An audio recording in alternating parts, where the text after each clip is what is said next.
les amis, bienvenue à Rio de Janeiro, on est sur la plage, j'espère que vous allez bien. Alors aujourd'hui on va vous proposer une nouvelle vidéo sur Donald Trump, le menteur, puisque ses discours sont étudiés à la carte par les commentateurs politiques et on s'aperçoit que Donald Trump est un sacré menteur. Donc s'il y a encore des zombies pour croire les histoires des mythomanes de service, c'est-à-dire Donald Trump, le plus grand président mythomane de l'histoire des États-Unis, et la bande de mythomanes dans le monde entier qui le suivent et qui voient en lui un sauveur. Vous le verrez avec les statistiques qui sont fournies là-dessus.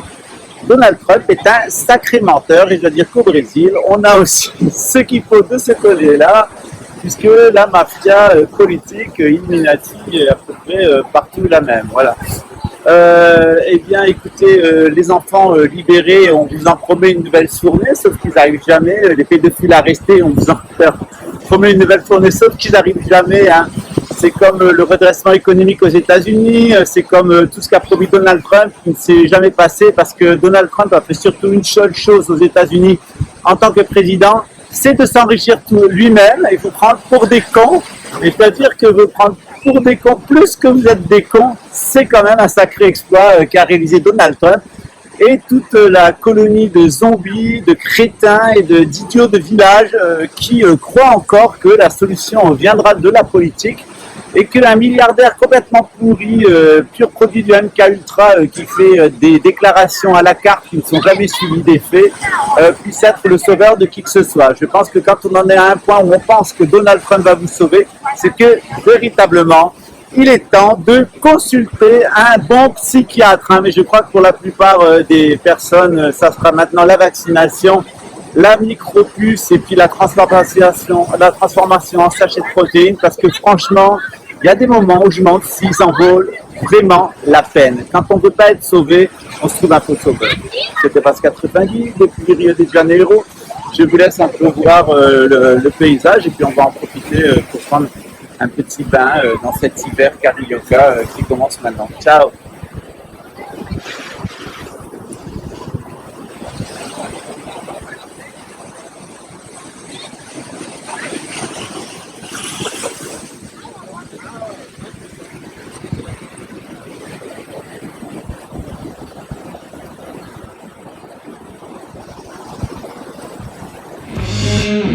Il était évidemment impossible de parler des élections américaines sans parler de Donald Trump. Ce personnage a surpris tellement de personnes. Il a réussi à devenir célèbre autour du monde, ou du moins encore plus qu'il ne l'était avant. Car oui, Trump, c'est un businessman, il fait du marketing. On considère que 92% de ceux qui peuvent voter pour les primaires républicaines sont des blancs. Donc, il cible ses discours. En plus, il est très riche, donc forcément, cela plaît aux Américains riches. Et cela plaît aussi aux Américains pauvres qui pensent qu'il pourra les rendre aussi riches que lui. En plus, il sait sélectionner ses sujets, il utilise les sujets sensibles, ceux qui font peur, comme la criminalité, le terrorisme, la perte de puissance des États-Unis, le chômage, et lui se montre comme le sauveur, donc forcément, ça touche. Il est également très engagé pour la condition des vétérans, et cela touche encore une autre catégorie d'électeurs. Il faut aussi prendre en compte le fait qu'un grand entrepreneur comme Trump s'y connaît forcément bien en économie, et on considère aujourd'hui que l'économie est primordiale pour gouverner un pays. La même année, il rachète un casino à Atlantic City, et en 1989, il crée sa compagnie aérienne. Mais cela fut un échec. En effet, les années 90 furent difficiles pour la compagnie, et beaucoup de problèmes financiers sont apparus après l'achat du casino. On parle même de faillite à l'époque. Mais la revente de la compagnie aérienne, de son yacht et les millions de dollars d'héritage de son père ont permis de relancer le business. Parallèlement, il a aussi présenté la célèbre émission de télé-réalité aux États-Unis, The Apprentice, dans laquelle des candidats doivent passer différentes épreuves jusqu'à se retrouver face à Trump pour avoir un job dans son entreprise. You're fired. En 11 ans, l'émission lui rapporta environ 200 millions de dollars. Et ce ne fut pas sa seule expérience dans le show business. Je vous ai parlé tout à l'heure de Maman j'ai encore raté l'avion, mais vous l'avez peut-être déjà aperçu dans Le Prince de Bel-Air, dans Spin City, dans Zoolander ou encore dans Sex and the City. Par ailleurs, il s'est également fait remarquer en apparaissant plusieurs fois dans des combats de catch. Depuis 1996 également, il a organisé les concours Miss Universe et Miss USA.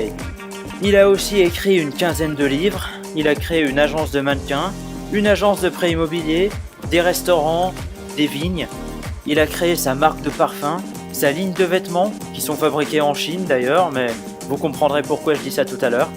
Il a créé sa marque de steaks, les meilleurs steaks du monde, vendus à plusieurs centaines de dollars, sa marque de vodka, sa marque de magazine, sa marque de bouteilles d'eau, et il a même sorti un jeu de société dans les années 80, en reprenant le concept du Monopoly, consistant à investir dans l'immobilier. A noter tout de même que la plupart de ses produits ont été un flop total.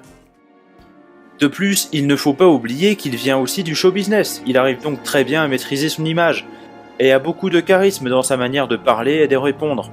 More energy tonight, I like that. Il est plutôt divertissant en fait. La preuve, je suis sûr que même ceux qui le détestent ont déjà réussi à rire devant ses discours. Il n'est pas politiquement correct, il dit ce qu'il pense et il semble être plutôt franc pour cela. I think the big problem this country has is being politically correct. Les gens se disent qu'il dit ce que tout le monde pense tout bas, donc forcément, il paraît beaucoup plus honnête que les autres. Mais évidemment, comme vous le savez, il n'est pas non plus aimé par tous les Américains, et avec raison. Déjà forcément à cause de ses positions, sur lesquelles je ne me prononcerai pas plus. Mais aussi car en analysant ses discours, on s'est rendu compte qu'il y avait beaucoup de mensonges. En effet, le très sérieux site PolitiFact, qui a pour but de vérifier ce qui est vrai et ce qui est faux parmi les paroles des politiques, ont vérifié 137 déclarations de Trump et ont jugé que 76% d'entre elles étaient fausses, à différents degrés.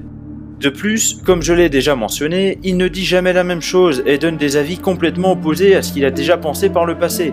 Et enfin, vu comme il hait les médias et particulièrement ceux qui sont contre lui, on peut supposer que la presse serait bien moins libre sous sa présidence. Et c'est pas qu'une supposition d'ailleurs, puisqu'il l'a dit lui-même. Ainsi, vous l'avez donc remarqué, il se prononce sur beaucoup de choses mais change souvent d'avis et a des idées plutôt contradictoires. Il est passé par 4 partis différents et oriente ses discours selon son auditoire. Il est donc très difficile de se faire un réel avis sur ses positions, puisqu'en réalité, nous ne les connaissons pas vraiment.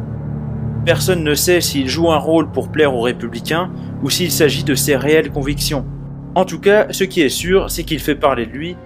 Par ailleurs, on le critique aussi souvent pour oser tenir de tels propos alors que la plupart de ses tours et hôtels ont été bâtis par des immigrés sans papier.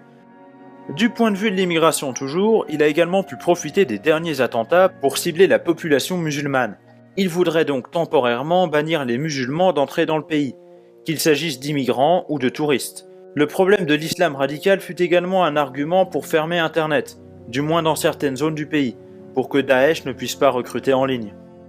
And we have to do something. We have to go see Bill Gates and a lot of different people that really understand what's happening. We have to talk to them, maybe in certain areas, closing that internet up in some way. Somebody will say, oh, freedom of speech, freedom of speech. These are foolish people. Il s'agit donc de positions qui promettent plus de sécurité à ses électeurs, et c'est pour ça que ça leur plaît. Ils pensent qu'avec Donald Trump, le terrorisme n'existera plus. Il s'est aussi dit favorable à la torture, ou encore au fait d'éliminer toute la famille des terroristes. Il est bien évidemment contre la réforme de santé d'Obama qu'il voudrait supprimer. Mais il serait quand même favorable à une meilleure assurance médicale aux États-Unis, qui serait plus abordable pour les pauvres, sans pour autant proposer une sécurité sociale obligatoire. En fait, c'est un peu flou. On n'a pas vraiment de détails concernant la réforme pour la santé qu'il souhaite mettre en place. Concernant les affaires étrangères, il a surtout une grosse obsession. La Chine. China, China, China, China, China, China, China, China, China, South China, China. En effet, ils considèrent qu'ils se font dépasser par les Chinois, sur tous les points de vue, et qu'ils se font marcher dessus. D'où l'intérêt de rendre la grandeur à l'Amérique. Il faut... Comme vous le savez, Trump est actuellement candidat au nom des Républicains. D'ailleurs, dans les années 80, il était très engagé dans la campagne de Ronald Reagan, et c'est d'ailleurs une de ses inspirations. Make America great again. Pourtant, lorsque l'on lui a demandé récemment qui était le meilleur président parmi les derniers, il a choisi Bill Clinton plutôt que Bush père et fils. Il a par ailleurs donné des milliers de dollars à la fondation Clinton, et il a même invité la famille à son mariage en 2005. En 2008, il soutenait Hillary Clinton à l'investiture démocrate.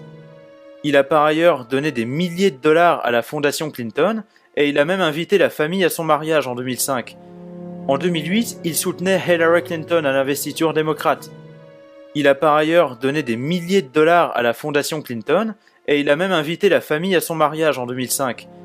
En 2008, il soutenait Hillary Clinton à l'investiture démocrate.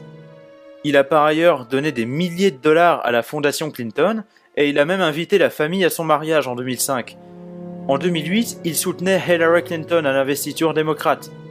En 19... Voilà, et on pourrait encore passer des heures à vous montrer qui est réellement Donald Trump, un pédocriminel issu du programme MK-Ultra, un menteur, un mythomane, un escroc et un fils à papa.